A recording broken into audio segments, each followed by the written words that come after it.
A leader needs credibility to be trusted. While you are human and will make mistakes, it is a trait of preeminent leaders to think ahead and do continuous scenario planning.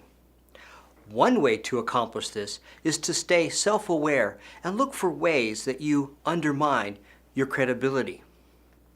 Allow me this opportunity to explain 5 actions to avoid, because when you engage in this behavior, you are demonstrating that you have deviated from the high road. My advice is meant for all leaders, including emerging and the reluctant ones.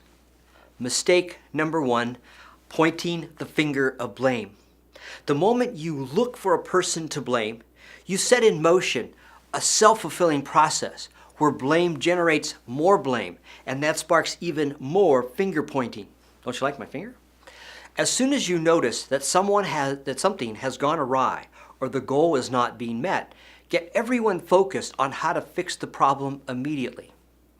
People's natural tendency when this happens is to engage in STP while seeking a scapegoat. By the way, STP means shield thy posterior. Now, once STP is allowed to happen, nothing beneficial will take place. One of my role model leaders likes to start a problem-solving session by saying, "It is my fault. What can we do to fix this?" She says this even when she was not involved.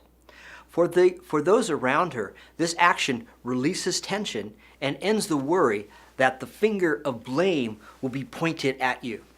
She says this humor gets everyone focused on problem solving in a trust-enhancing manner, and her group always creates solutions quickly. Mistake number 2, being above it all. As a leader, you will frequently be asked to fix something or someone. However, there is a clear difference between empowering people to create a solution and acting aloof. When you empower someone to find a solution to a problem, be concerned, be involved, and be encouraging. Frequently follow up with the person to see how the solution is being carried out. Acting aloof is sending the message that you don't care about what the person does or what the result is. Whenever you empower an employee to solve their own problem, always ask, "How would you solve this?" Their response will tell you if they truly feel empowered. You also demonstrate that you care about what they think. Mistake number 3, accepting excuses. Most leaders want and even crave to be liked as well as respected. But once you give an employee a free pass on something inappropriate, the respect you want starts to diminish. You can be nice and still hold someone accountable. I'd like you to assume that a cherished niece or nephew is running amok in your house and causes a valuable vase to topple and break. You would gently admonish the child, talk to them, and then offer an alternative way to behave. With love in your heart, you might lay down a new ground rule for them to observe whenever they visit so that this won't happen again. With employees, you must behave the same way as you did with your niece or nephew. With respect in your heart, you lay out the standards they must conform to.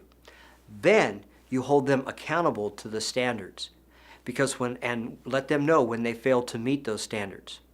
When you consistently hold someone accountable to their commitments, their respect will be returned tenfold. Mistake number 4, not being an equal partner. You are both part of a team and a leader too. You can be both, yet too often the reluctant or novice leader will convey with words and actions that they are part of the team in name only. You can prove that you are part of the team when you believe and demonstrate that all of you win and lose together. This means that if someone has a great day or reaches a goal, you celebrate with the team. When the team realizes it is unable to meet the crucial deadline, you put on your hard hat, you roll up your sleeves, and you work as hard as everyone else. Then when employees see that you are truly committed to the team's success, they will be willing to do whatever you ask them. Remember, as a high road leader, you never ask people to do something that you would not do yourself. Mistake number 5, staying in the weeds. A leader learns from experience how to be strategic and think 3 steps ahead. Yet for many of you who started out working in the trenches like me, it can be hard to give up the feeling of being busy and producing immediate results. Many of your actions and decisions won't pay off for weeks, months, or maybe even years.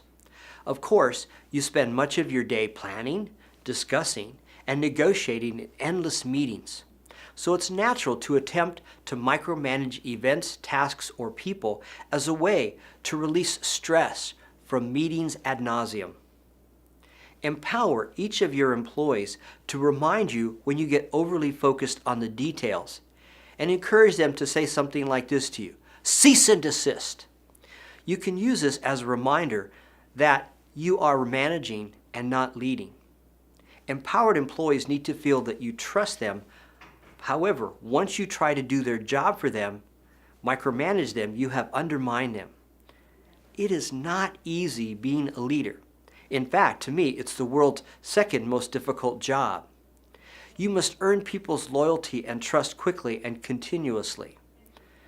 Please work hard to avoid these 5 common mistakes. Oh, by the way, the world's toughest job is being the parent of a teenager.